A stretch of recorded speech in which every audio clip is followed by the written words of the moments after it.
بسم الله الرحمن الرحيم وكان عاقبتهما أنهما في النار خالدين فيها وذلك جزاء الظالمين يا أيها الذين آمنوا اتقوا الله ولتنظر نفس ما قدمت لغد واتقوا الله إن الله خبير بما تعملون ولا تكونوا كالذين نسوا الله فأنساهم أنفسهم أولئك هم الفاسقون لا يستوي أصحاب النار وأصحاب الجنة أصحاب الجنة هم الفائزون لو أنزلنا هذا القرآن على جبل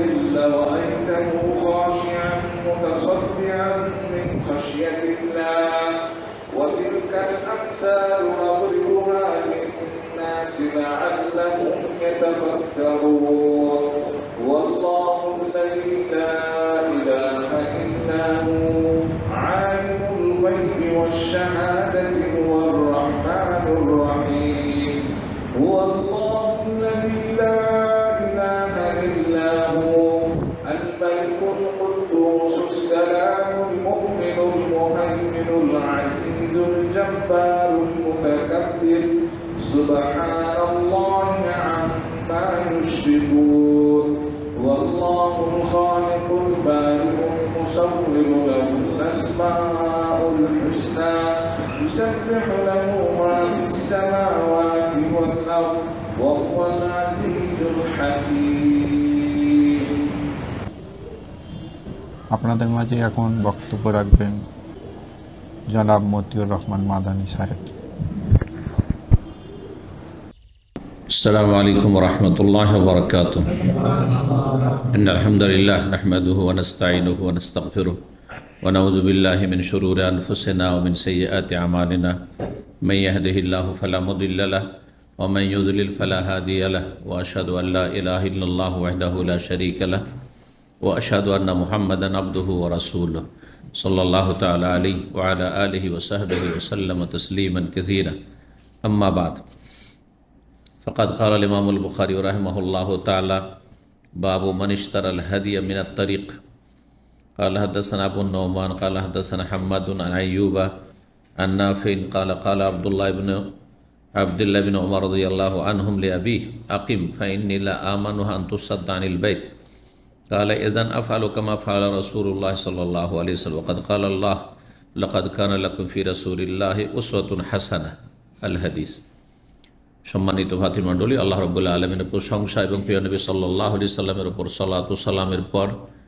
আজ বুধবার 7ই জিলকাদা 1445 হিজরি মোতাবেক 15 মে 2024 আমাদের ধারাবাহিক আলোচনা সহিহুল বুখারীর হজের পর্ব।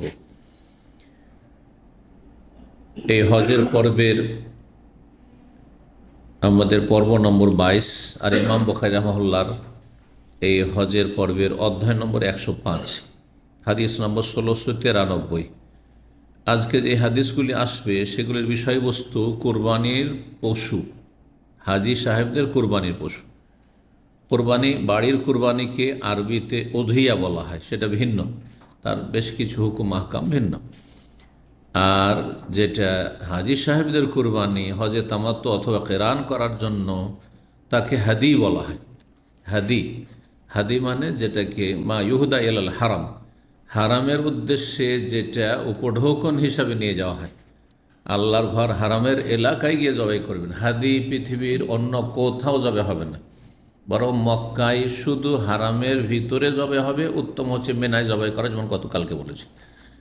কিন্তু জিলহজ মাসের কুরবানি, যেটি ঈদের কুরবানি, বাড়ির কুরবানি, সেটা সারা পৃথিবীর যে কোনো জায়গায় জবাই হবে। স্থানের দিক থেকে হাদি হচ্ছে খাস, মানে শুধু সীমিত জায়গায় মক্কায় হারামের ভিতরে জবাই করা চলবে, বাইরে জবাই করা চলবে না। কিন্তু সময় কেন্দ্রিক হাদি হচ্ছে আম, হাদি সারা বছর যে কোনো সময় জবাই করা চলবে। হজে তামাত্তুতে, কেরানি, এমনকি উমরাতেও। নবী সাল্লাল্লাহু আলাইহি ওয়াসাল্লাম যখন উমরা গেছেন হুদাইবিয়ার বছরে 6ষ্ঠ হিজরিতে, তো সাথে কোরবানির পশু নিয়ে গেছিলেন। তখন আবার কিসের কোরবানি? সেটা তো জিলকাদ মাস ছিল, হজ করতে যাননি, ওমরাই গিয়েছিলেন। তাই ওমরা করনেওয়ালাও কেউ যদি মক্কায় হাদির পশু জবাই করে সেটা সুন্নাত, ওয়াজিব নয় কিন্তু সুন্নাত। নবী সাল্লাল্লাহু আলাইহি ওয়াসাল্লাম একটি দুটি নয় 70টি উট জবাই করেছিলেন হুদাইবিয়ার বছর, 70টি। আর বিদায় হজে 100টি, বিদায় হজে 100টি। আজকাল বহু ওমরা অনেকে করেছেন, কিন্তু জানেন না যে ওমরা করেও মক্কাতে হাদি জবাই করতে বা হাদির কোরবানি করতে পারেন, সেটা গোটা বছর করতে পারেন। তাহলে সময়ের দিক থেকে হাদি আম ব্যাপক অর্থ রাখে, বছরে যে কোনো সময় হবে। আর স্থানের দিক থেকে হাদি খাস, যে শুধু মক্কায় হবে। পক্ষান্তরে উযহিয়া বাড়ির যে কোরবানি, সেটা সময়ের দিক থেকে একবারে সীমিত, খাস, যে জিলহজ মাসের 10, 11, 12, 13 এই 4 দিনের ভেতরে হইতে হবে। আর গোটা বছরে যদি কেউ কোরবানি করা হবে, এখন যদি কোরবানি করে, যে আমরা ঈদুল আজহার কোরবানি করছি, হবে না কোরবানি হবে না। কিন্তু জায়গার দিক থেকে, সময়ের দিক থেকে খাস, যে শুধু জিলহজ মাসের এই 4 দিনে হবে। আর স্থানের দিক থেকে আম ব্যাপক, সারা পৃথিবীর দুনিয়ার যে কোনো জায়গায় আপনি ঈদুল আজহার কোরবানি করতে পারেন। বাংলাদেশেও কোরবানি হচ্ছে, সৌদিতে হচ্ছে, আমেরিকা, ইউরোপ, দুনিয়া, জাপান, যেখানে মুসলিম আছে সেখানে কোরবানি হচ্ছে। তো হাদি আর উযহিয়াতে পার্থক্য বুঝতে পারলেন। এইরকমই কোরবানির পশুকে মালা পরানো, এটা শুধু হাদি, যেটা মক্কার উদ্দেশ্যে নিয়ে যাওয়া হচ্ছে, যে পশু মক্কায় যে জবাই করা হবে, যে পশুগুলি, সেগুলিকে মালা পরানো, সেগুলি গলায় জুতা স্যান্ডেল লটকানো, অথবা সেগুলিকে আপনার অস্ত্র দিয়ে দাগ দেওয়া, চিহ্নিত করা, যাতে রাস্তাঘাটে কোথাও কেউ পেয়ে গেলে অথবা হারিয়ে গেলে বুঝতে পারে যে এটা আল্লাহর ঘরের উদ্দেশ্যে পাঠানো হয়েছে। এগুলো কিন্তু এর ক্ষেত্রে চলবে না, বাড়ির কোরবানির ক্ষেত্রে চলবে না। হ্যাঁ, কোনো বক্তা বলে ফেলেছে যে আমাদের দেশে একটা সুন্নতের আমল নাই, সেটা হচ্ছে কোরবানি পশুকে মালা পরানো। এটা উযহিয়ার কোরবানি নয়, এটা হচ্ছে হাদির কোরবানি। এই জন্য হাদিস বুঝতে হবে, হাদিসের আলেম হয়ে, জ্ঞানী হয়ে, যে নবী সাল্লাল্লাহু আলাইহি ওয়াসাল্লাম কোন পশুগুলিকে, নবী সাল্লাল্লাহু আলাইহি ওয়াসাল্লাম তো মদিনায় প্রতি বছর কোরবানি করেছেন, বকরি ছাগলের কোরবানি, উটের কোরবানি করেছেন, মানে ঈদের কোরবানি, তো ওগুলোকে মালা পরিয়েছেন না? পরাননি। তাহলে বোঝা গেল যে বাড়ির কোরবানিকে মালা পরানো নেই। এছাড়াও বহু বিদাত করে, আমাদের দেশে গোসল করে, কোরবানির দিনে গোসল করে না, কোরবানি খাসি কোরবানি করে গোসল টুসল করে, একবার সাবান টাবান দিয়ে তারপরে জবাই করে, বিদাত। তো চলেন হাদিস দেখি। 105 নম্বর অধ্যায়, বাবু মানিস্তার আল হাদিয়া মিনাত তারিখ। এই অধ্যায় হচ্ছে কোনো ব্যক্তি যদি রাস্তা থেকে কোরবানি পশু ক্রয় করে, সবচেয়ে উত্তম হচ্ছে, গতকালকে বলেছি, যে বাড়ি থেকেও যদি নিয়ে যায়, যে আমি হজে যাচ্ছি, হ্যাঁ কী করব, এই বাড়ি থেকে নিয়ে গেলাম, দাম্মাম থেকে হজে যাচ্ছেন, আর আপনার উট আছে, এই দেশের অনেকের উট আছে, উটের পাল আছে, নিজের উট গাড়ি থেকে নিয়ে যাচ্ছে, জবাই করবে। আজকাল গাড়ি থেকে উঠিয়ে নিয়ে যাচ্ছে, এক সময় সে উটগুলোকে হাঁকিয়ে নিয়ে যেত, সাথে করে নিয়ে যেত। এটা সবচেয়ে উত্তম। তারপরে কেউ যদি মনে করে যে না, আমাকে ক্রয় করতে হবে, আর রাস্তাতে দেখে উট সস্তার সুবিধা বিক্রি হচ্ছে, তাইফে গিয়েছে দেখেছে সস্তার সুবিধা উট বিক্রি হচ্ছে, রিয়াজে সস্তা বিক্রি হচ্ছে মরুভূমিতে, তখন সেখান থেকে উট কিনে নিল। সেটাও নবী সাল্লাল্লাহু আলাইহি ওয়াসাল্লাম থেকে প্রমাণিত, রাস্তাতে উট কিনেছেন নবী সাল্লাল্লাহু আলাইহি ওয়াসাল্লাম। মক্কা থেকে 150 কিলোমিটার দূর খোলাইস এলাকায় কোদাইদ নামক স্থান থেকে উট কিনেছেন কোরবানির। আর কেউ যদি মক্কা গিয়ে কেনে, আর কেনার পরে সেখানে জবাই, যেখানে কিনলো সেখানে জবাই করলো, সে ঠিক আছে। নিজ হাতে জবাই করা বেশি উত্তম সুন্নাত, পুরুষ হোক আর নারী হোক। আমাদের দেশে কিন্তু একটা ভুল ধারণা যে মহিলাদের পশু জবাই করা মকরু, যদি বিসমিল্লাহ আল্লাহু আকবার বলে তারপর মকরু হয়ে যাবে, এটাও বেদাতি ধারণা। হ্যাঁ না, ইসলামে পুরুষ নারীর কোনো পার্থক্য নেই জবাইয়ের ক্ষেত্রে। যদি কোনো মহিলা সাহস থাকে, অনেক মহিলা আছে আপনার আমার চাইতে বেশি জাঁতরেল, হ্যাঁ সাহস আছে, ও রক্ত দেখলে বরদাস্ত করবে। অনেক পুরুষ আছে এত কম পুরুষ, ও রক্ত দেখলে বেহুশ হয়ে পড়ে যাবে। আছে, এখানেও আছে, তামামে আছে, জানে, শুধু রক্ত দেখেছে, শুধু কি ছাগলের রক্ত দেখেছে, আমার ছেলেদের সাথে গিয়েছে, আর ছাগলের রক্ত দেখেছে জবাই করতে, আমার ছেলে জবাই করেছে, ও বেহুঁশে পড়ে গেছে, যে হাসপাতালে নিতে হয়েছে। আছে তো যদি এইরকম কুরবানি তো একটা ট্রেনিং, প্রয়োজনে আল্লাহর রাস্তায়, হ্যাঁ মরতে হবে, মারতে হবে, জি গাজী হইতে হবে, না হয় শহীদ হইতে হবে। তো কেমন করে ট্রেনিং হবে যে একটা আপনি ছাগল জবাই করা বরদাস্ত করতে পারেন না আপনি। তো 1693 নম্বর হাদিস বর্ণনা করছেন আবদুল্লাহ বিন ওমর। আবদুল্লাহ বিন ওমর প্রখ্যাত সাহাবীর ছেলের নাম আবদুল্লাহ ছিল, বাব্বাটা উভয়ের নাম। তিনি বললেন লে আবিহে, তাঁর পিতাকে, বয়স হয়ে গেছে, বয়োজ্যেষ্ঠ মানুষ, প্রবীণ সাহাবী, আর জালেম শাসক গভর্নর হাজ্জাজ বিন ইউসুফ বাসরার গভর্নর ছিল, খুনি, সে মক্কায় আক্রমণ করার জন্য আসছে। খলিফা আবদুল্লাহ বিন জুবাইর, যুদ্ধ হবে, ওই বছরটা যুদ্ধের বছর, ফিতনা ফাসাদের বছর। বলছেন আপনি প্রতি বছর হজ করছেন, এবার করিয়েন না। বাপের হিতাকাঙ্ক্ষী বলছেন এবার যায়েন না। বলছেন আকিম, আপনি মদিনায় অবস্থান করুন। ফাইনিল্লা আমানুহা, আকিম মানে আপনি দাঁড়ান, থামেন, এটা আকিম। একামত থেকে, একামত মানে অবস্থান করে, এখানে অবস্থান করুন।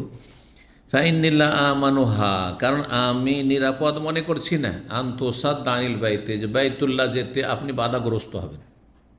রাস্তায় কোথায় বাধাগ্রস্ত হয়ে যাবেন, ঢুকতে পারবেন না আপনি, সুতরাং এহরাম বাঁধিয়েন না, এবার যাইয়েন না। কালা, তখন বলছেন ছেলেকে, এজান আফআলু কামা ফাআলা রাসূলুল্লাহ, তাহলে আমি ওই রকমটাই করবো যেমন রাসূলুল্লাহ করেছেন। কোথাও বাধাগ্রস্ত হলে কি করতে হবে তারও তো সুন্নত জানা আছে। নবী সাল্লাল্লাহু আলাইহি ওয়াসাল্লাম উমরা করার জন্য গিয়েছেন মক্কা, তখন কাফেরদের দখলে, হ্যাঁ মক্কায় ঢুকতে পারবে এটা নিশ্চিত ছিল না, তারপরও গিয়েছেন এই আশা নিয়ে যে উমরা করতে পারবো হয়তো। 6ষ্ঠ হিজরিতে, 8ম হিজরিতে মক্কা বিজয় হলো। তারপর হুদায়বিয়া নামক স্থানে, মক্কা থেকে মোটামুটি 20 কিলোমিটার কাছাকাছি হবে, যেটাকে জেদ্দার রাস্তা গেলে সময়শী বলা হয় আজকাল। সময়শীর এক সাইডে হুদায়বিয়া নামক স্থানটি এখন অবস্থিত, সেখানে গিয়ে বাধাগ্রস্ত হয়। আর এগিয়ে যেতে মাত্র 20 কিলোমিটার, 400 কিলোমিটার পার করে চলে গেছেন, দীর্ঘ সফর, মক্কার কাছাকাছি, মক্কার দ্বারে। সেখান থেকে ঘুরে আসলেন, সেখানে কোরবান পশু জবাই করে দিলেন, সেখানে হালাল হয়ে গেলেন, মাথা মুন্ডন করলেন, সেখান থেকে ফিরে চলে আসলেন। ওমরা নেকি হয়ে গেল। মানুষ যদি কোনো কাজে বেরিয়ে যায় আর কাজটা নাও করতে পারে, সে নেকিটা হয়ে যায়। এটা সমস্ত নেকির ক্ষেত্রে। ওই যে গুনহার ক্ষেত্রে, গুনহার জন্য গেল আর গুনহা করতে পারলো না, চেষ্টা করলো, পারলো না হয়তো, তাহলে গুনহাগার সে। কিন্তু যদি গুনাহ করতে গেল দিয়ে নিজে থেকেই গুনাহটা করলো না আল্লাহর ভয়ে, তাহলে নেকি পাবে। তাহলে গুনার ক্ষেত্রে দুটো, গুনাহ করতে পারলো না, যেমন চুরি করতে গেল, কারো বাড়িতে ডাকাতি করতে গেল, আর বাড়িওয়ালা জেগে গেছে, তখন চোর পালিয়ে গেল, তাহলে সে চোরের গুনাহগার। চুরি করলে যতটা গুনাহগার ততটাই গুনাহগার। আর চুরি করতে গিয়েছে আর তারপরে বাড়িতে ঢুকতে যাচ্ছে, সে সময় আল্লাহর ভয় ঢুকে গেল। মদের বারের কাছাকাছি গেছে, জেনার কাছাকাছি গেছে, আর আল্লাহর ভয় ঢুকে গেল, সেখান থেকে পালিয়ে এলো আল্লাহর ভয়, তাহলে সে নেকি পাবে, কারণ আল্লাহর ভয়ের কারণে, আল্লাহর ভয়ে যে সে ফিরে আসলো। কিন্তু যে অপারগ হয়ে গেল গুনাহ করতে, সে গুনাহগার। সে পারলে তো গুনাহ করতো। বুঝতে পারছেন না? পারছেন না? নেকির ক্ষেত্রে, নেকির নিয়ত করলে আপনার নেকি শুরু, সংকল্প করেছেন, মসজিদে যাচ্ছিলেন, হোঁচট খেয়ে পড়ে গেলেন, আর জামাতে হাজির হইতে পারলেন না, হ্যাঁ বাসায় চলে আসতে হলো, নেকি পেয়ে গেলেন আপনি, নেকি পেয়ে গেলেন। তো এ হচ্ছে দ্বীন ইসলামের সৌন্দর্য।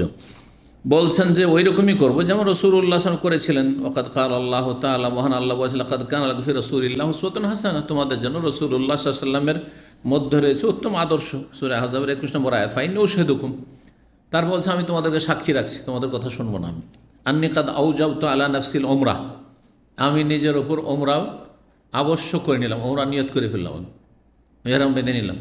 ফা আহাল্লা বিল উমরা, তারপর উমরার ইহরাম বাঁধলেন। সুম্মা খারাজা, কারণ হজে তামাত্তু করবেন, সেই জন্য মিকাত থেকে উমরার ইহরাম বাঁধলেন। 8 তারিখে হজের ইহরাম বাঁধবেন, বেরিয়ে গেলেন। হাত্তা ইযা কানা বিল বাইদা, বাইদা নামক স্থানে যখন পৌঁছিলেন, মিকাতের জায়গাটি জুলহুলাইফার, মদিনার, সেটা নিচু জায়গা, আর ওখান থেকে সামনে একটু উঠে গেলে যে রোডটা, যে হাইওয়েটা যাচ্ছে মক্কার দিকে, দেখুন উঁচু জায়গা, ওই জায়গাটা বাইদা সেখানে কোনো জনবস্তি ছিল না, আর কোনো গাছপালাও ছিল না, এমন এলাকা যেখানে কোনো জনবস্তিও নেই আর কোনো গাছপালাও নেই, বাইদা বলা আরবি ভাষায়।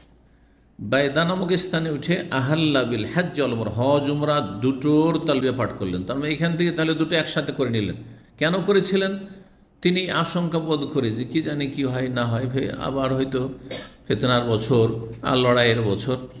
তো প্রথমে নিয়ত করেছিলেন যে হজের তামাত্তু করো, পরে চিন্তা করলেন হজের তামাত্তু মাঝখানে হালাল হবো, এইসব হালালটাও না, একসাথে করে ফেলি। তাহলে বোঝা গেল যে রাস্তা থেকেও নিয়ত বদলাতে পারেন। যেমন নবী সাল্লাল্লাহু আলাইহি ওয়াসাল্লাম এরা মক্কা গিয়ে কাজ শুরু করার আগে নিয়ত বদলেছেন। এই হাদিসগুলো এর আগে এসেছে, কারণ জানা ছিল না, যার ফলে সবাই হজের নিয়ত করেছিল। আর মক্কা যাওয়ার পরে বললেন যে না, আল্লাহ হুকুম দিচ্ছেন যে তোমরা যে কোনো হজ করতে পারো, তার মধ্যে হজের তামাত্তু করতে পারো। তাহলে তোমরা এখন নিয়ত পরিবর্তন করে না ওমরাতে হজকে, আর ওমরা তওয়াফ করো, বাইতুল্লাহ সাফা মারো, সাই করো, চুল ছোটো করে না, ওমরা করে না, হালাল হয়ে যাও, পরে 8 তারিখে করি। তাহলে হজের ও ক্ষেত্রে ওমরার ক্ষেত্রে নিয়ত পরিবর্তন করা যেতে পারে। ওয়াকাল, আর বল মা শানুল হজ ওয়াল উমরাতে ইল্লা ওয়াহিদ, ওমরার হজের অবস্থা একই, সুতরাং দুটোকে আমি একসাথেই করে ফেললাম।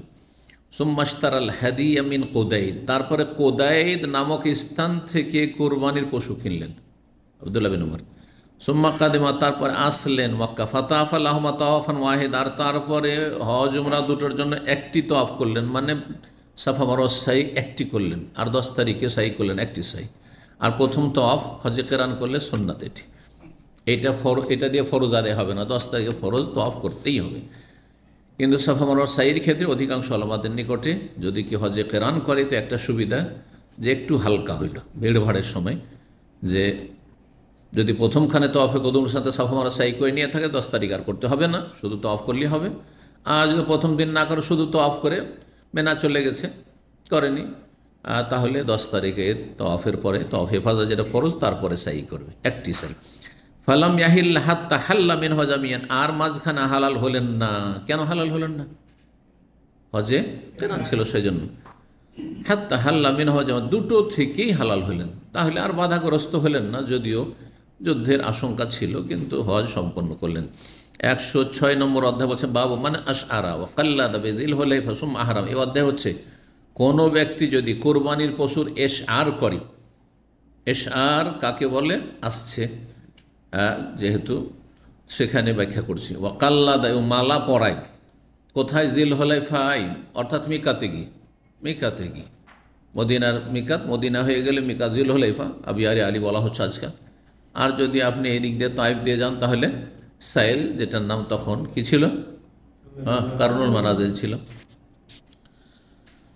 সুম্মা আহরাম, তারপর এহরাম করলেন। তাহলে এহরাম করার আগে কোরবানির পশু যে নিয়ে যাচ্ছেন বাড়ি থেকেই যে তাতে এশআর করতে হবে, চিহ্নিত করতে হবে, অথবা মালা পরাইতে হবে, এটা করেননি নবী সাল্লাল্লাহু আলাইহি ওয়াসাল্লাম, বরং মিকা থেকে এহরাম বাঁধার আগে করেছেন, সেটাও করা যেত। ওয়াকাল নাফে, প্রখ্যাত তাবে নাফে বলছেন যে কানা ইবনে ওমর রাদিয়াল্লাহু আনহু, আব্দুল্লাহ বিন ওমর রাদিয়াল্লাহু তাআলা কি করতে, এজা আহাদা জামান আল হুদাইবিয়াতে, যখন হুদাইবিয়ার বছরে তিনি হাদি নিয়ে এসেছিলেন, হুদাইবিয়াতে তিনিও শরীক হয়েছেন নবী সাল্লাল্লাহু আলাইহি ওয়াসাল্লামের সাথে, কোরবানি পশু নিয়ে গেছিলেন, অথচ ওমরার সফর ছিল।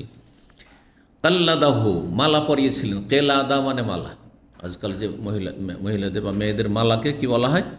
কেলাদা বলা হয়। তো আর ইকদুনও বলা হয়, মালার কয়েকটি আরবি আছে। তো মালা পরাইলেন। ওয়া আশআরাহু, এবং এশআর করলেন জুল হুলাইফা নামক স্থানে। এশআর কি জিনিস এখন ব্যাখ্যা করছেন।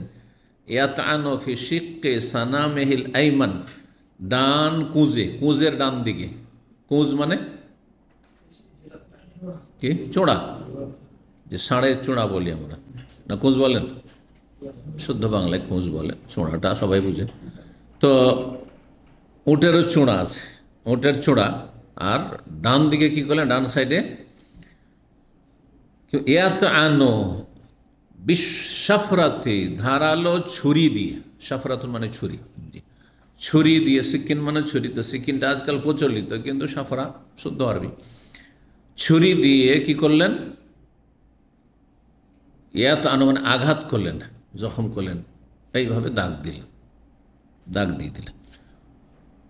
কি অবস্থায়? ওয়াজহুহা কিবালাল কিবলাতে বারিকাতান, সেই সময় যখন এই কাজটি করছিলেন, এই চিহ্নিত করছিলেন অস্ত্র দিয়ে, সেই সময় কোরবানির পশুটির মুখমণ্ডল কিবলার দিকে ছিল বসা অবস্থায়। ওট দাঁড়ানো অবস্থায় ছিল, কারণ দাঁড়ানো অবস্থা হলে যখন জখম হবে, আঘাত লাগবে, তখন লাফ দিতে পারে, অথবা তখন মানুষকে মেরে দিতে পারে, হ্যাঁ, পা দিয়ে চেপে দিতে পারে, সেজন্য বসানো অবস্থায় করেছেন। আর কিবলামুখী করেছেন, যেটা সুন্নত কোরবানির পশু। যখন এই কাজটি করছি আর এটা সুন্নত কাজ, সুতরাং কিবলামুখী করেছেন, জরুরি নয়, কিন্তু ভালো, মুস্তাহাব। 1694 এবং 1695 নম্বর হাদিস, যেহেতু সনদকেও মুহাদ্দিসিনদের ভাষায় একটি হাদিস বলে গণ্য করা হয়, এই একটি বিষয়বস্তু যে মতন বর্ণনা করা হয়েছে তাতে দুটো সনদ রয়েছে। জন্য আল্লাহ হাসান আহমদ ইবনে মোহাম্মদ বর্ণনা করেছেন, তার ওস্তাদ আবদুল্লাহ, তার ওস্তাদ মামার ইবনে রাশিদ আল আজদি, আর তার ওস্তাদ ইমাম জোহরি, প্রখ্যাত তাবি মদিনার, তার ওস্তাদ রুয়া বিন জুবাইর, তিনিও তাবেইতে বর্ণনা করছেন। তিনি সাহাবি মিসওয়ার বিন মাখরামাতে বর্ণনা করেছেন, এবং মারওয়ান থেকে, যে দুইজন সাহাবি, দুইজন সাহাবি বর্ণনাকারী তো দুটো হাদিস বলে গণ্য করে নাম্বারিং করেছেন। কালা, উভয়ে বলেছেন, খারাজান নবী সাল্লাল্লাহু আলাইহি ওয়াসাল্লাম, মারওয়ান সাহাবি ছিল, কোনো ইখতিলাফ রয়েছে, কেউ সাহাবি বলেছেন, কেউ বলেছেন সাহাবি নয়। নবী সাল্লাল্লাহু আলাইহি ওয়াসাল্লাম বেরোলেন মদিনা থেকে, ফি বিদআ আশারাতা মিআতাম মিন আসহাবিহি, তার হাজারের অধিক সাহাবায়ে কেরামদেরকে নিয়ে। আশারাত মেয়া, এটার বাংলা অনুবাদ হচ্ছে 10 তো 10 কত হয়? 1000। 10 মানে 1000। আর বিদআ বলা হয় 3 থেকে নিয়ে 9 পর্যন্ত, 3-এর সংখ্যা থেকে 9 পর্যন্ত এটাকে বিদআতুন বলা হয়। জি, বিদআতুন মানে কয়েকজন। তো কয়েকজন সর্বনিম্ন কয়েকজন 3 জন, আর সর্বর্ধে কয়েকজন 9 জন পর্যন্ত, আরবিদের ভাষা বিদআতুন মানে। তাহলে হুদাইবিয়ার বছর সাহাবায়ে কেরামদের সংখ্যা 1000-এর অধিক ছিল। কত অধিক? 1300-র কম নয়, আর 19-এর বেশি নয়, শাব্দিক অর্থে। তাহলে আমরা এখন সিরাতুন নবী, নবীর জীবনে যদি চর্চা করি, যে হুদাইবিয়াতে যেসব সাহাবায়ে কেরাম হাজির হয়েছিলেন তাদের সংখ্যা কত ছিল?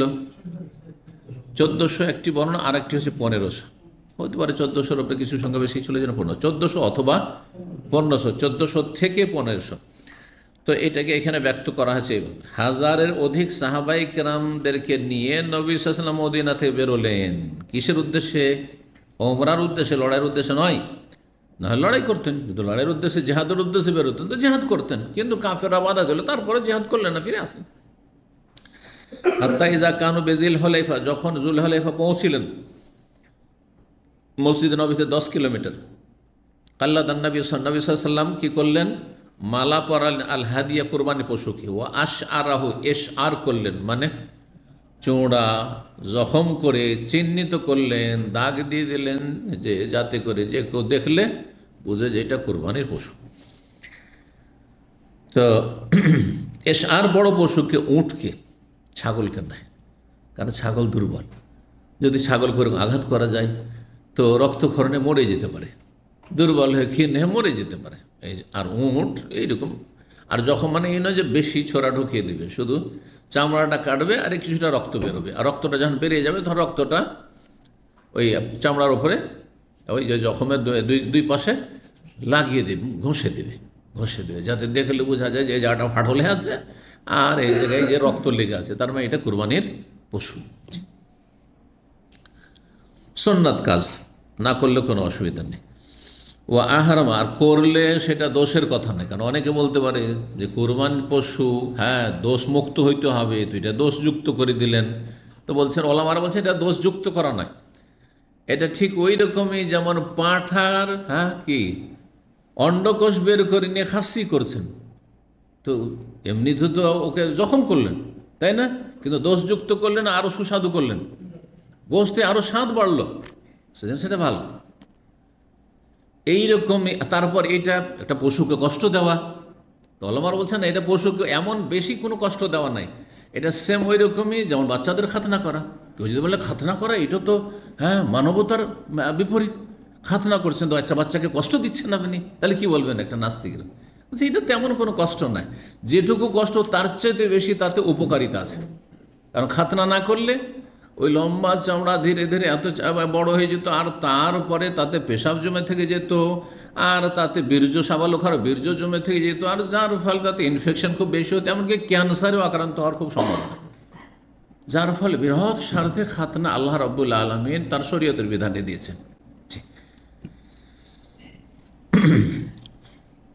ঠিক ওই রকমই এই বিষয়টি যে কোরবানির পশুকে কষ্ট দিচ্ছেন আপনি, জখম করছেন, তার উত্তরগুলি হচ্ছে এই। তো নবী সাল্লাল্লাহু আলাইহি ওয়াসাল্লাম কী করলেন? মালা পরাইলেন পশুকে, ইশার করলেন মানে চিহ্নিত করলেন জখম করে, ও আহরামা বিল ওমরা, ওমরার এহরাম বাঁধা হুদাইবিয়ার বছর। 1696 নম্বর হাদিস বর্ণনা করছেন মায়েশা রাদিয়াল্লাহু তাআলা আনহা বলছেন, ফাতাল তো কালায়েদা বুদনিন নবী সাল্লাল্লাহু আলাইহি সাল্লামের উট যে কোরবানির পশুর মালা আমি পাকিয়ে দিয়েছি। রশি পাকানো, বুঝলেন তো? রশি পাকানো আগের যুগের মুরব্বীরা বাড়িতে বসে বসে সারাদিন কী করতো? পাটের রশি পাকাইতো। যেটাতে পাটের রশি না পাকায়, ওইটাকে কী বলে আপনাদের অঞ্চলে? কি বলে ওটার নাম? আমাদের অঞ্চলে ঢেরা বলে। আপনারা বুঝেন না এই ভাষা, তাই না? তো আর বাকিরা জানেন না মনে হচ্ছে। একজন কি বললো যেন বেশ, ওই যে এটা যেটা এই আপনার থাকে কি বলছে, কাঠের তৈরি করা এটা, আর যাতে পাক দিয়ে পাক দেওয়ার পরে যাতে পেঁচানো হয় রশিটা, ওইটার নাম। আর ওতে ওপরখানে একটা লোহার আঁকড়া থাকে, ঘুরতে থাকে, কি নাম? কি? চরখি।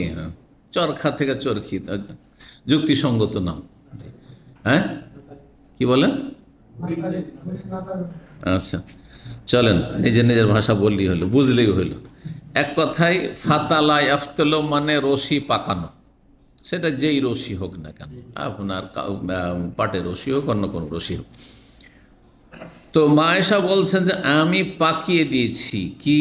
নবী সাল্লাল্লাহু আলাইহি ওয়াসাল্লামের উটের পশুর মালার রশি, তাহলে রশির মালা হইত, রশির মালা হইত।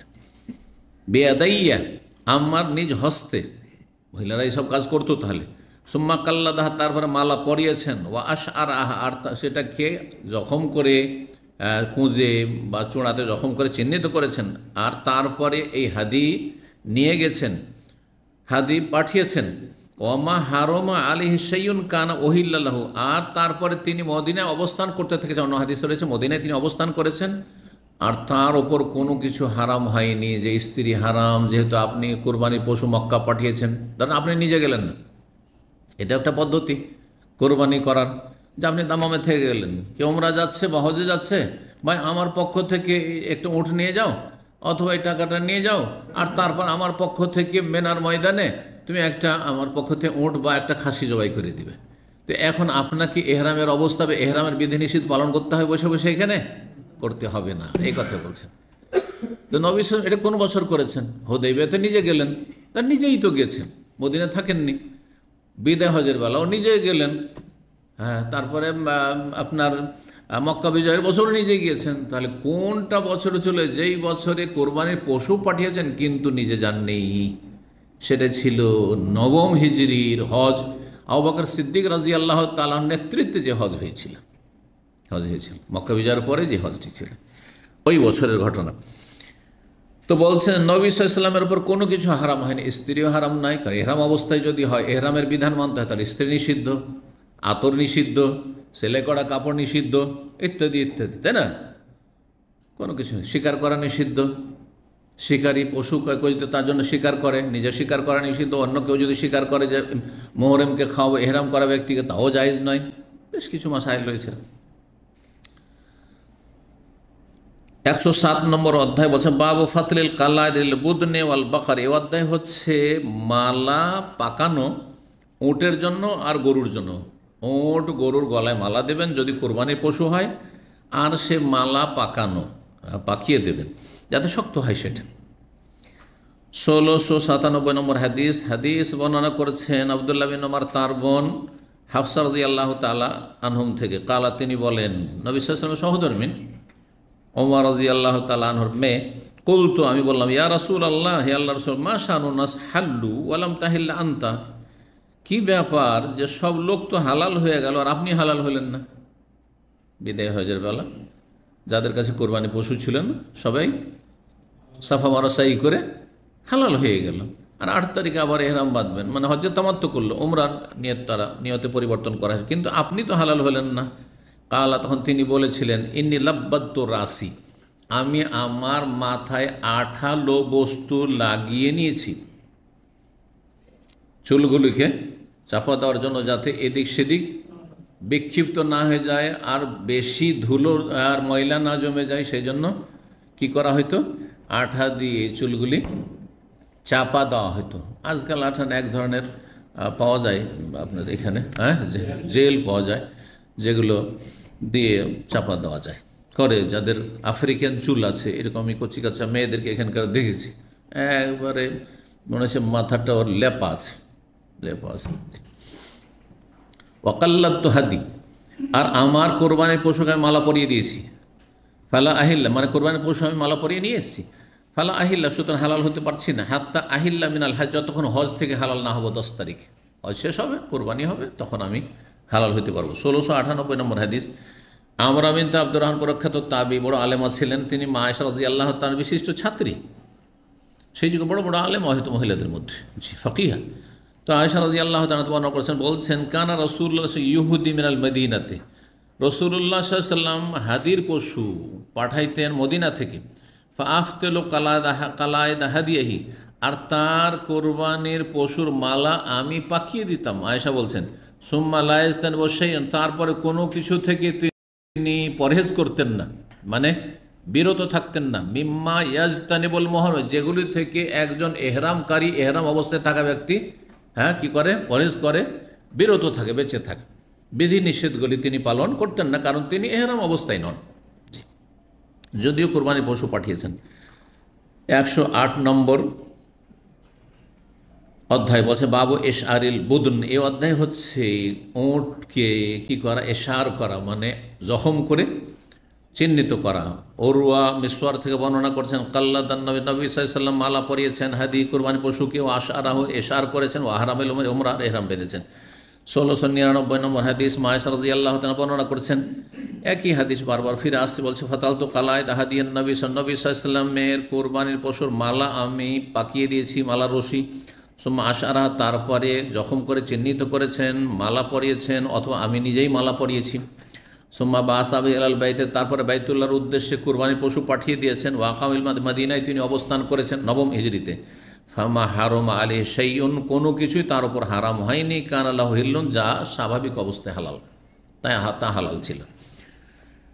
109 নম্বর অধ্যায় বলছেন, বাবু মান কাল্লাদাল কালায়াদা বিয়াদিহি, কোনো ব্যক্তি যদি মালা পরায় নিজ হস্তে, যার কোরবানি সে নিজেই মালা পরাইল, অথবা অন্য কেউ তার পক্ষ থেকে পরিয়ে দিল, সবটাই জায়েজ। 1700 নম্বর হাদিস বর্ণনা করছেন আমরা বিনত আব্দুর রহমান আন্নাহা, তিনি বলছেন যে জিয়াদ ইবনে আবি সুফিয়ান লিখলেন, তিনি একজন গভর্নর ছিলেন সেই যুগের কোন এক শহরের, তিনি লিখলেন আয়েশা রাদিয়াল্লাহু তাআলা আনহাকে, কি বিষয়ে, ইন্না আব্দুল্লাহ বিন আব্বাস রাদিয়াল্লাহু কালা, আব্দুল্লাহ বিন আব্বাসের ভিন্ন মত ছিল। মা আয়েশা কি বর্ণনা করেন, যে কোনো ব্যক্তি যদি কোরবানির পশু পাঠায় মক্কায়, আর সে নিজে গেল না হজ করতে, উমরা করতে, তাহলে তাকে এহরামের বিধিবিধান পালন করতে হবে না, সব কিছু তার জন্য হালাল থাকবে, ঠিক না? এটি হচ্ছে সহি। কিন্তু আব্দুল্লাহ বিন আব্বাস রাদিয়াল্লাহু তাআলা আনহুমা তিনি ভুল বুঝেছিলেন এই বিষয়ে, তার ভিন্ন মত ছিল। তো যখন এইরকম মত শুনলেন, আর তিনি হচ্ছেন একটা শহরের গভর্নর, দায়িত্বশীল, আর তখনকার শাসকরা তারা গুরুত্ব দিত ধর্মীয় বিষয়কে, গুরুত্ব দিত। যদিও উমাইয়া আমলে অনেক জুলম অত্যাচার হতো, কিন্তু তারপরও ধর্মের বিষয়ে তাদের কাছে গুরুত্ব ছিল, যে হকটা সত্যটা জানতে হবে এবং মানুষকে সত্যটা সঠিকটা করতে বলতে হবে। তো এই জিয়াদ আবু সুফিয়ানের ছেলে বলা হচ্ছে, তাকে বলছেন যে কাতাবাইলা, তার কেসা আছে একটা, যাই হোক, কাতাবাইলা আয়েশা রাদিয়াল্লাহু তাআলা আনহাকে লিখে পাঠালেন যে আব্দুল্লাহ বিন আব্বাস বলছেন, মান আহাদা হাদিয়ান, কোনো ব্যক্তি কোরবানির পশু পাঠায়, হারম আলিহ মা ইয়াহরুম আল হাজ, হাজিদের ওপর যা কিছু হারাম এহরাম অবস্থায় ওর ওপরও হারাম। কার মত ছিল? ইবনে আব্বাসের মত। নবী শুনেছে আছে তো ভাই, কাছের মানুষ, তারপরও মাসলায় ভুল হইতে পারে। তাহলে এত বড় সাহাবীর যদি মাসলায় ভুল হইতে পারে, তো ইমামদের ভুল হইতে পারে না, আলেমের ভুল হইতে পারে না? এই যে রাসূলুল্লাহ সাল্লাল্লাহু আলাইহি ওয়াসাল্লাম ছাড়া কারো কাছে ওহী আসেনি, কেউ ভুলের ঊর্ধ্বে নাই, এটা বিশ্বাস রাখতে হবে। কেউ যদি মনে করে যে আমার মযহাবের ইমাম কোনো ভুল করেননি, তাহলে সে রসুল বানিয়ে দিয়েছে। কোনো ব্যক্তির জন্য জায়েজ নয় যে ইমাম শাফি ভুল করেননি, ইমাম আবু হানিফা ভুল করেনি, ইমাম মালিকের ভুল হইতে পারে না, ইমাম আহমদ বিন হাম্বলের ভুল হইতে পারে না। যদি কোনো ব্যক্তি বলে, বিশ্বাস করে, তাহলে সে রসুল হিসাবে তাকে বিশ্বাস করলো, রসুল রেসালাতে শিরিক করলো। রসুল একজন, যার কাছে ওহী এসছে, তারপরে ওহী আসেনি, কারো কাছে ওহী আসেনি, আর আসবেও না। তো এই কথা শুনে কালাত আমরা বলছেন, ফাকালাত আয়েশা, মা আয়েশা রাদিয়াল্লাহু তাআলা আনহা চিঠি পাওয়ার পরে তিনি বলেন, লাইসা কামা কালা ইবনে আব্বাস রাদিয়াল্লাহু, ইবনে আব্বাস যেমনটা বলেছে তেমনটা আসলে নয়, ভুল বলেছে। আনা ফাতালতু কালায় দাহাদি, আমার স্বয়ং আমার চোখে দেখা ঘটনা। বলছেন যে রাসূলুল্লাহ সাল্লাল্লাহু আলাইহি ওয়াসাল্লামের কোরবানির পশুর মালা আমি পাকিয়ে দিয়েছি, বেয়াদাইয়া, আমার দুই হস্তে। সুম্মা কাল্লাদাহা রাসূলুল্লাহ বিয়াদাইহি, তারপরে নবী সাল্লাল্লাহু আলাইহি ওয়াসাল্লাম নিজ হস্তে মালা পরিয়েছেন উটের গলায়। সুম্মা বাসা বিহা মাআবি, তারপরে সেটা পাঠিয়েছেন আমার আব্বার সাথে। এবার ক্লিয়ার হয়ে গেল না? আমার আব্বার সাথে। আর তার আব্বা আবু বকর সিদ্দিক রাদিয়াল্লাহু তাআলা আনহুর নেতৃত্বে হজ হয়েছিল নবম হিজরিতে, মক্কা বিজয়ের পরে। ওই বছর নবী সাল্লাল্লাহু আলাইহি ওয়াসাল্লাম কেন যাননি? কারণ সেই বছরে মুশরিকদের পুরোপুরি বাধা দেওয়া সম্ভব হয়নি। মক্কা বিজয় হলো রমজান মাসে, শওয়াল, তারপরে হজের মৌসুম চলে আসলো। শওয়াল থেকে তো হজের মাস শুরু হয়ে গেছে। আরবের আনাজ কানাজ থেকে মুসলিমরা যেমন হজে যাচ্ছে, তো কাফের মুশরিকরা যে বাপদাদার তরিকায় বিকৃত ধর্ম পালন করে হজ করতো, তারা হজে চলে এসছে। তার মধ্যে অনেক শিরকি তলবিয়া পাঠ করছে, কুফরি তলবিয়া পাঠ করছে। আর তারপরে অনেকে বিবস্ত্র হয়ে হয়তো তওয়াফ করতে পারে বাইরের লোকেরা, যেমন এর আগে আলোচনা করেছি, এরকম করতো তারা। মক্কা এসে কাপড় ধার চাইতো, মক্কার কাপড়কে, মক্কার মানুষকে পবিত্র মনে করতো, ব্রাহ্মণদের মতো হিন্দুদের যেমন। আর যদি পেলো, আর না হলে উলঙ্গ সব, নারী পুরুষ সব ধর্মকর্ম করতো। এ ধর্মের অধর্ম। জি,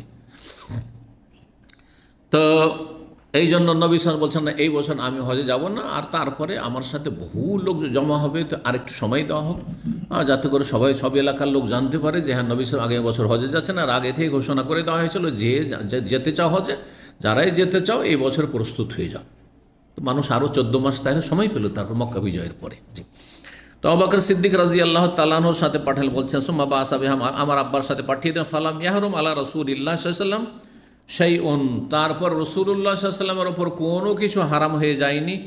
আহাল্লাহুল্লাহ, যা আল্লাহ তার শরীয়তে হালাল করেছেন। হাত্তা নহেরাল হাদিয়, যতক্ষণ পর্যন্ত নবী সাল্লাল্লাহু আলাইহি ওয়াসাল্লামের কুরবানির পশু ওখানে মেনায় জবে না হয়েছে, কোনো কিছু থেকে তিনি বিরত থাকেননি যে এহরাম অবস্থায় যেটা চলবে না সেটা তারও চলবে না, এমন নয়।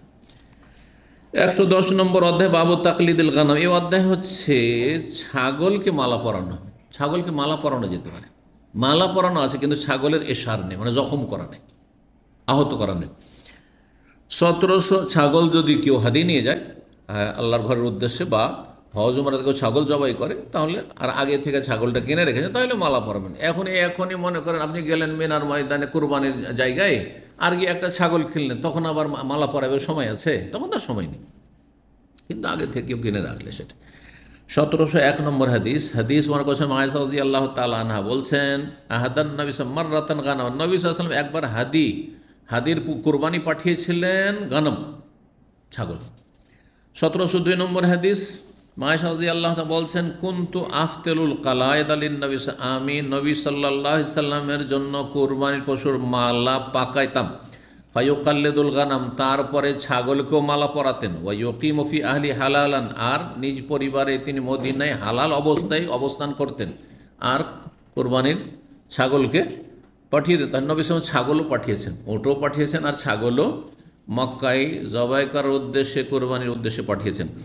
1703 নম্বর হাদিস বর্ণনা করছেন আসওয়াদ তাবেঈ আয়েশা রাদিয়াল্লাহু তাআলা আনহা থেকে, তিনি বলছেন, কুনতু আফতুল কালায়েদ আল গানাম লিন নবী সাল্লাল্লাহু আলাইহি ওয়াসাল্লামের ছাগলের মালা আমি পাকিয়ে দিতাম। ফায়াবাসু বিহা, আর নবী সাল্লাল্লাহু আলাইহি ওয়াসাল্লাম ছাগলগুলি মক্কায় পাঠাইতেন। সুম্মা ইয়ামকুসু হালাল হয়ে অবস্থান করতেন। 1704 নম্বর হাদিস আয়েশা রাদিয়াল্লাহু বর্ণনা করছেন, কাছাকাছি সব শব্দ। ফাতালতু লিহাদিয়িন নবী সাল্লাল্লাহু আলাইহি ওয়াসাল্লামের কুরবানির পশুর মালা আমি পাকিয়ে দিয়েছি। তান কালায়েদ উদ্দেশ্য মালা পাকিয়ে দিয়েছি। কাবলা ইহরেম এহরাম বাঁধার আগে।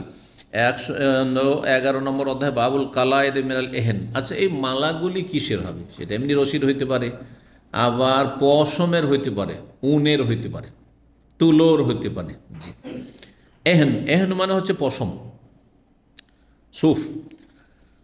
জি, কাল এহেন কোরআন কারিমে রয়েছে। জি, ইয়াউমা তাকুনুস সামাউ কাল এহনে।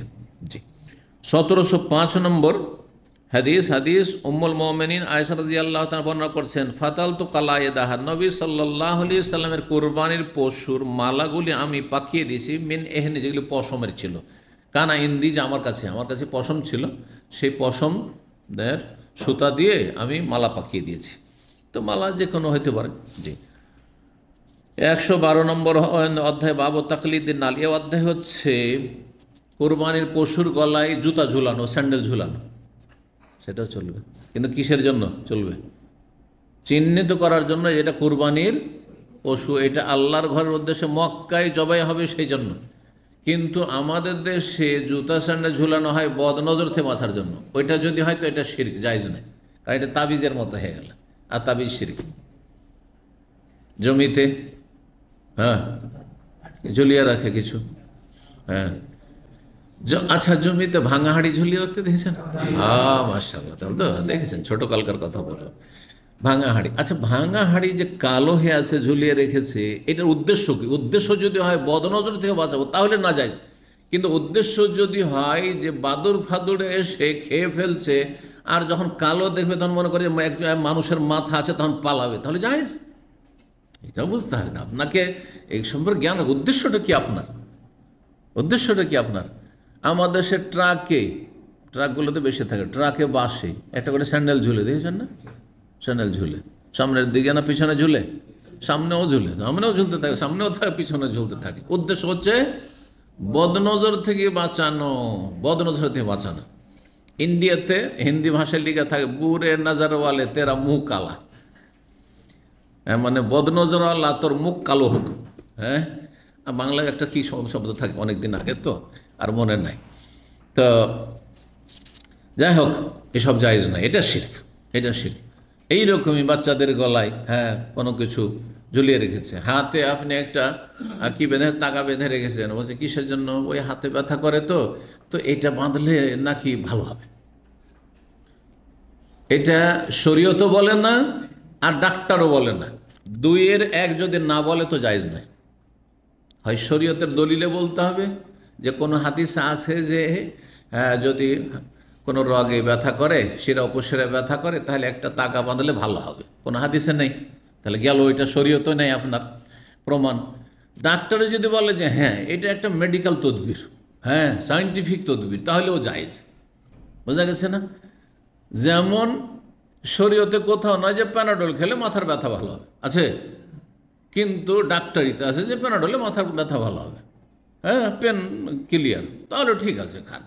কিন্তু ডাক্তারও বলছে না, সায়েন্সও বলছে না, সায়েন্স মানে মানুষের এক্সপিরিয়েন্স, অভিজ্ঞতা, সেটাও বলছে না, আর শরীয়তে বলছে না। এমন কাজ শিরক, ছোট শিরক, কমপক্ষে ছোট শিরক।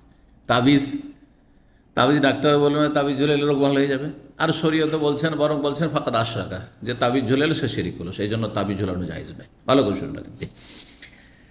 তো জুতা স্যান্ডেল ঝুলানোর উদ্দেশ্য যদি হইতো যে আমার গরুটা বা উটটা যাচ্ছে মাঠে ময়দানে মরুভূমিতে যাবে, কত লোকের বদনজর লাগবে, তো বদনজর থেকে রক্ষার জন্য, তাহলে শিরিক হইতো, জায়েজ হতো না। কিন্তু উদ্দেশ্য তো সেটাই ছিল না। উদ্দেশ্য কি ছিল? উদ্দেশ্য হচ্ছে যে দেখবে বুঝবে যে গলায় স্যান্ডেল ঝুলছে, তার মানে এটা আল্লাহর ঘরের জন্য পাঠানো হয়েছে, যে মালা ঝুলছে। 1706 নম্বর হাদিস বর্ণনা করেছেন আবু হুরায়রা রাদিয়াল্লাহু তাআলা আনহু, বলছেন আন্না নবী সাল্লাল্লাহু আলাইহি ওয়াসাল্লাম রাজুলান, রাসূলুল্লাহ সাল্লাল্লাহু আলাইহি ওয়াসাল্লাম জনৈক ব্যক্তিকে দেখলেন, ইয়াসুকু বাদানাতান, তার একটি উট সে হাঁকিয়ে নিয়ে যাচ্ছে। পেছন থেকে হইলে হাঁকিয়ে নিয়ে যাও বলি, আপনারা কি বলেন? দাঁড়িয়ে নিয়ে যাও, হাঁকিয়ে নিয়ে যাও, দুটোই। আর সামনে থেকে হইলে টেনে নিয়ে যাচ্ছে। সাকা ইয়াসুকু আর কাদা ইয়াকুতু, দুটোতে পার্থক্য। সাকা ইয়াসুকু মানে পিছন দিক থেকে নিয়ে যাওয়া, যেটাকে তাড়িয়ে বা হাঁকিয়ে নিয়ে যাওয়া, আর কাদা ইয়াকুতু মানে লিড করা, সামনের দিক থেকে টেনে নিয়ে যাওয়া, কেয়াদা। এই জন্য ড্রাইভারকে আরবিতে কি বলে? ড্রাইভিংকে কেয়াদাও বলে, হ্যাঁ মাদ্রাসাতুল কেয়াদা লেখা আছে। আর হ্যাঁ ড্রাইভারকে সাওয়াক বলছেন, সায়েক, শুদ্ধ সায়েক, আর মাতৃভাষা সাওয়াক, ওই যে সাকায় সুকো থেকে। আর যে গাড়ি চালায় তাকে হয় গাড়ি টেনে নিয়ে যাচ্ছে বলেন, বলো পিছন দিক থেকে নিয়ে যাচ্ছে, দুটোই চলবে, এই ক্ষেত্রে প্রযোজ্য। এই জন্য ড্রাইভারকে কায়েদ বলা হয়। দেখেন আপনাদের যাদের আছে ড্রাইভিং লাইসেন্স, কায়েদুল মারকাবা বা এইসব ক্ষেত্রে ট্রাফিক আইনে কায়েদুল মারকাবা লেখা আছে, সেখানে সায়েকুল মারকাবা লেখা নেই। মারকাবা মানে হচ্ছে ভেহিকেলস। তো শব্দটা তাহলে বুঝে নিলেন যে সে শব্দগুলো 1400 বছর আগের শব্দগুলো কীভাবে এসছে। এখান থেকে লিডারকে কায়েদ বলা হয়। যখন পাকিস্তানের আন্দোলন চলছিল 47-এর আগে, পাকিস্তানের নেতৃত্ব দিয়েছিল পাকিস্তান চাই, আলাদা দেশ চাই, হ্যাঁ, তারপরে দুই ভাগ হয়ে বাংলাদেশ হয়ে গেল। তো তখন যে নেতৃত্ব তার নাম কি ছিল? মোহাম্মদ আলী জিন্নাহ। কিন্তু অধিকাংশ লোক নামই জানে না। কি জানে? কায়েদ আজম। কায়েদ আজম, কায়েদ মানে হচ্ছে লিডার, আর আজম মানে মহান। সেই যুগে তাদের মহান লিডার ছিল, বুঝতে পেরেছেন। আর এইদিকে নেতৃত্ব দিচ্ছিল গান্ধী। আর মুসলিমদের মধ্যে মৌলানা আবুল কালাম আজাদ। মৌলানা আবুল কালাম এও মুসলিম, বিচক্ষণ। আর তিনি বলছেন না, দেশ ভাগ করাটা মোটেই উচিত হবে না। দেশ ভাগ করলে সমস্ত মুসলিমদেরকে নিয়ে যেতে হবে, নেকড়ে বাঘদের সামনে এই ছাগল ফেলে গেলে হবে না। যুক্তিসঙ্গত কথা ছিল। আর ওরা বলছে, দিনদারি তো মোটেই ছিল না, সব সেকুলার ছিল। তো যার ফলে ওরা বলছেন না, আমরা দেশ চাই, হ্যাঁ ভাগ চাই, আমরা আলাদা দেশ চাই। তো শেষ পর্যন্ত আলাদা দেশ হয়ে গেল। আর যে পরিণাম ছিল সেই পরিণাম পর্যন্ত পৌঁছে গেল। যেই স্বপ্ন নিয়ে আর যে আন্দোলন নিয়ে আর যে স্লোগান নিয়ে ধার্মিক লোকদেরকে প্রতারিত করা হয়েছিল, ধোকা দেওয়া হয়েছিল যে পাকিস্তান মানে লা ইলাহা ইল্লাল্লাহ, এখনও লা ইলাহা ইল্লাল্লাহ বাস্তবায়ন হয়নি। না শিরক মুক্ত হয়েছে, না ইসলামী আইনের বাস্তবায়ন হয়েছে। ওই পশ্চিমা পার্লামেন্ট, ব্রিটিশ সিস্টেমের পার্লামেন্ট, সেটা ভারতেও, পাকিস্তানেও, বাংলাদেশেও একই অবস্থা। পাকিস্তান বলে যে স্লোগান দিয়ে পাকিস্তান মানে লা ইলাহা ইল্লাল্লাহ, কোনো কিছু লা ইলাহা ইল্লাল্লাহ একটিও কিছু হয়নি, কিছুই হয়নি। বড় দুঃখের বিষয়। আল্লাহ হেফাজত করুন, আল্লাহ জাতিকে সংশোধনের তৌফিক দান করুন, দ্বীন-ই ইসলামের দিকে ফিরে আসার তৌফিক দান করুন। আর এসব প্রতারণার ধোঁকাবাজি থেকে আল্লাহ রাব্বুল আলামিন জাতিকে বেঁচে থাকার এবং দেশকে বাঁচিয়ে রাখার তৌফিক দান করুন। তো ইয়াসুক বাদানাতান, সেই ব্যক্তি উট নিয়ে যাচ্ছিল। ফাকালা, আর হেঁটে হেঁটে যাচ্ছে। উট কোরবানির ভাবছে, কোরবানির উটের পিঠে চড়ে বেয়াদবি করব।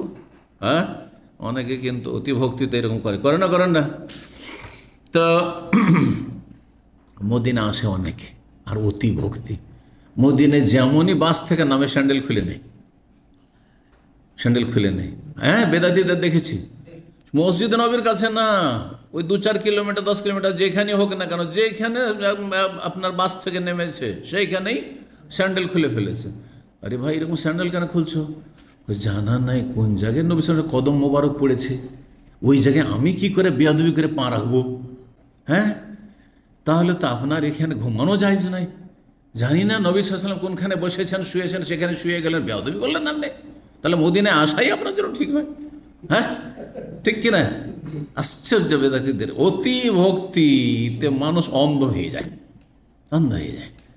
শুধু স্যান্ডেল পায়ে দিয়ে হাঁটলে মদিনা বেয়াদবি হয়ে যায়, আর বাকি কিছুতে বেয়াদবি হয় না। বিবি নিয়ে আসছেন আর হোটেলে থাকছেন, বেয়াদবি হয় না নবী সাল্লাল্লাহু আলাইহি ওয়াসাল্লাম শহরে? তো নবী সাল্লাল্লাহু ইরকাবহা, এর উপর চেপে যাও। তাহলে ইন্নাহা বাদানা, ইয়া রাসূলুল্লাহ, এটা তো কুরবানির পশু, আমাকে চাপবো। তাহলে ইরকাবহা, চড়ো। তাহলে ফালাকা 3 বার করে বলছেন নবী সাল্লাল্লাহু আলাইহি ওয়াসাল্লাম। তৃতীয়বার ওয়াই লাক, হ্যাঁ দুর্ভোগ তোমার জন্য, তুমি কষ্ট করে হাঁটছো এত দূর, 400-500 কিলোমিটার তুমি হেঁটে যাবে, চড়ে না। ফালাকাদ রাআইতুহু রাকিবাহা ইউসাইরুন নবী সাল্লাল্লাহু আলাইহি ওয়াসাল্লাম, আমি তারপরে তাকে দেখলাম যে সে সেই উটের পিঠে চেপে নিল, নবী সাল্লাল্লাহু আলাইহি ওয়াসাল্লামের পাশে পাশে চলছিল সেই অবস্থায় সে চেপে নেয়। ওয়ান্নালু ফি উনুকিহা, আর স্যান্ডেল সেই পশুর কি ছিল? গলায় ঝুলছিল, মানে স্যান্ডেলের মালা দেওয়া ছিল। তো স্যান্ডেল জুতোর মালা দেওয়া এটাও জায়েজ। তারপর 113 নম্বর অধ্যায়, আর এটা দিয়ে ইনশাআল্লাহ তাআলা শেষ করব। দুটো ছোট্ট হাদিস রয়েছে। বাবুল জেলাল লিল বুদন, কুরবানির উটের গায়ে চাদর পরানো। যেটাকে বাংলা অনুবাদ করা আচ্ছাদন করা। আচ্ছাদন মানে কি? ঢাকা। ওই রকমই যদি আমি বলি আবৃত করা, বাবুল জেলালিল বদন, কোরবানির পশুকে আবৃত করা, তার মানেও ঢাকা। কি দিয়ে ঢাকে? সহজ করে বুঝাবার জন্য বলি, আমরা ছোটোকালে চাষাবাদের জন্য গরু পুষেছি, ঠিক না? গরু পুষেছি। শীতকালে গরুর গায়ে কি দেওয়া হইতো? ছালা, চট, ছালা চট কি করা হইতো?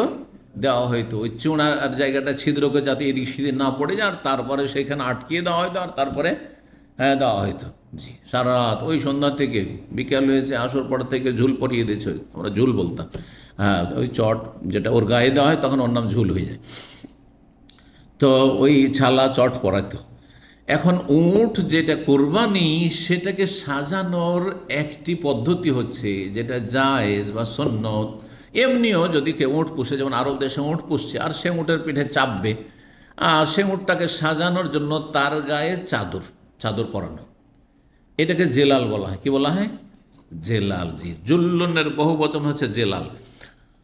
তো উট কোরবানির পশুকে আপনি কি পরাইতে পারেন? চাদর পরাইতে পারেন। জি, ওয়াকানা ইবনে উমর, আব্দুল্লাহ ইবনে উমর রাদিয়াল্লাহু আনহুমা কি করতেন? লা ইয়াশুকু মিনাল জেলাল ইল্লা মাওজিআস সানাম। যখন তিনি এশআর করতেন, মানে ওই চূড়াটা যখন কি করতেন, জখম করতেন, আঘাত করতেন, তখন তো গায়ে শরীরে কি আছে? তার কাপড় আছে, তো কাপড়টা তো নষ্ট হয়ে যাবে ওর উপরে যদি করা হয়, ঠিক না? তো বলছেন যে লা ইয়াশুকু মিনাল জেলাল, তিনি যে কাপড়টি থাকতো বা যে চাদরটি থাকতো উটের পিঠে, সেটাকে ফাড়তেন না, ছিঁড়তেন না, সেটাকে নষ্ট করতেন না। ইল্লা মাওজিআস সানাম, কোনখানে আঘাত করতেন? শুধু চূড়ার জায়গায়, চূড়ার ডান দিকে তিনি আঘাত করতেন, জখম করতেন। ওয়াইজা নাহারাহা, আর যখন জখম কি করতেন? জবাই করতেন। নাহার মানে দাঁড় করে উট জবাই করাকে বলা হয়, আর জবা মানে শুইয়ে দিয়ে জবাই করা। গরু আর ছাগল শুইয়ে দিয়ে জবাই করা জবাহ, তার ক্ষেত্রে সুন্নাত। কিন্তু যদি কেউ দাঁড় করেও, কেউ যদি দাঁড় করে ছুরি মেরে দেয় উটের মতো করে খাসিকে, ছাগলকে অথবা গরুকে, তো জায়েজ কিন্তু অনুত্তম। ঠিক ওই রকমই কেউ যদি উটের হাত পা বেঁধে ফেলে দিয়ে গরুর মতো করে, ছাগলের মতো জবাই করে, সেটিও জায়েজ, কিন্তু উত্তম হচ্ছে দাঁড় করে। নবী সাল্লাল্লাহু আলাইহি সাল্লাম দাঁড় করেই উট জবাই করেছেন বা নাহার করেছেন। কোরআনে নাহার শব্দটি ফাসাল্লি লিরাব্বিকা ওয়ানহার, তোমার রবের উদ্দেশ্যে নাহার করো, মানে সালাত আদায় করো, এবং নাহার করো মানে জবাই করো। জি, নাহার করো মানে কোরবানি জবাই করো। ওয়াইদা নাহার, আর যখন জবাই করতেন, গায়ে তো চাদর চড়ানো আছে, কোরবানির পশুর গায়ে কি চড়ানো আছে? চাদর চড়ানো আছে, চাদর দেওয়া আছে। আর সে অবস্থায় যদি জবাই করেন, তাহলে তো রক্ত খারাপ হয়ে যাবে, তো কাপড়টা নষ্ট হয়ে যাবে না? আর ইসলাম তো এরকম সম্পদ নষ্ট করা পছন্দ করে না। সুতরাং কী করা হতো? নাজা জেলালা, তার আবরণটাকে টেনে নিতেন, গা থেকে খুলে নিতেন। কি জন্য? মাখাফাতা ইউফসিদাহাদাম, যাতে রক্তে সেটা নষ্ট না হয়ে যায়। সুম্মা ইয়াতাসাদ্দাকু বিহা, আর তারপরে যেমন চামড়া সাদকা করতেন, তেমন কাপড়টিও সাদকা করে। তার মানে একটা কোরবানির পশু যখন আপনি আল্লাহ সন্তুষ্টির জবাই করছেন, তাহলে কোরবানির পশুর সাথে যা আছে সবই সাদকা করে দিতাম। গোস্তটা কিছু খাবেন, কিছু সাদাকা করবেন গরিবকে, কিছু আত্মীয় স্বজন বন্ধু বান্ধবকে খাওয়াবেন। গোস্তের ক্ষেত্রে 3 ক্ষেত্রে ব্যয় করবেন। সচ্ছল লোকও খাইতে পারবেন, নিজেও সচ্ছল হলেও খাবেন, গরিবকেও খাওয়াবেন। কিন্তু চামড়ার ক্ষেত্রে নিজেরা অবশ্য নিজে ব্যবহার করার মতো যদি যোগ্যতা থাকে, যেটা শোধন করে, কিন্তু আজকাল যেহেতু করতে পারছে না, সাদকা করতে হবে। এখন চামড়া সম্পর্কে তো জানা আছে, কারণ কোরবানির চামড়া আমাদের দেশে মানুষ সাদকাই করে, তাই না? কিন্তু কোরবানির পশুর গায়ে ধরেন কি আছে? ওই যে চাদরটা আছে, এটা কি করতে হবে? চল আরও যে উট আছে, ওই উটের পিঠে চড়িয়ে দেবো, না, চলবে না। ওইটাও আল্লাহর রাস্তায় সেটা উৎসর্গ, কুরবানি, সুতরাং সেটাও সাদকা করে দিতে হবে, সেটাও গরিবকে সাদকা করে দিতে হবে। গরিবের উট আছে, তখন ওর উঠে পড়াবে, কিন্তু আপনি সেটা বাড়িতে নিয়ে আসতে পারবেন না। জি, এই কথা বলছেন এখানে, সাদকা করে দিতেন। 1707 নম্বর হাদিস বলছেন, আলী রাদিয়াল্লাহু তাআলা আনহু বর্ণনাকারী, তিনি বলছেন, কাল আমারানি রাসূলুল্লাহ সাল্লাল্লাহু আলাইহি ওয়াসাল্লাম, আমাকে রাসূলুল্লাহ নির্দেশ দিলেন, আন আতাসাদ্দাকা বিজেলালিল বুদনে, কোরবানের উটের যে চাদর বা আবরণ, সেটাকে যেন সাদকা করে দিই। আল্লাতি নাহার, তো যেগুলি জবাই করেছি, যেটা জবাই করলাম, আর তার গায়ে চাদর আছে, আবরণ আছে, সেটাকে সাদকা করতে বলেন। অবে জলুদে, আর চামড়াও সাদকা করে দিতে বলেন, চামড়াও সাদকা করতে বলেন রাসূলুল্লাহ সাল্লাল্লাহু আলাইহি ওয়াসাল্লাম। এখানেই আজকের আলোচনা শেষ করি। আল্লাহ রাব্বুল আলামিন কবুল করেন, নেক আমলে তৌফিক দান করেন, গুনাহ খাতা মাফ করেন, আপনাদের রুজিতে বরকত দান করেন। যারা কষ্ট করে দিন শিখতে আসছেন, সপ্তাহে মাশাআল্লাহ আমাদের 5টি দর্স আছে, আল্লাহ তাদেরকে উত্তম প্রতিদান দান করেন এবং আরও আগ্রহ বাড়িয়ে দেন। দিন দুনিয়ার সার্বিক কল্যাণ বরকত দান করেন, আর দিনের পথে রাখেন, জান্নাতের পথে রাখেন, রুজিতে বরকত দান করেন, সমস্ত অনিষ্ট বালা মুসিবত থেকে আল্লাহ হেফাজতে রাখেন। ও সাল্লাল্লাহু সাল্লাম নবিয়ানা মুহাম্মদ ওয়া আলা আলিহি ওয়া সাহবিহি আজমাইন। ইন্নাল মুসলিমিনা ওয়াল মুসলিমাতি ওয়াল মুমিনিনা ওয়াল মুমিনাতি ওয়াল কানিতিনা ওয়াল কানিতাত والقانتين والقانتات والصادقين والصادقات والصابرين والصابرات والخاشعين والخاشعات والخاشعات والمتصدقين والمتصدقات والصائمين والصائمات والحافظين فروجهم والحافظات والذاكرين الله كثيرا والذاكرات أعد الله لهم مغفرة وأجرا عظيما.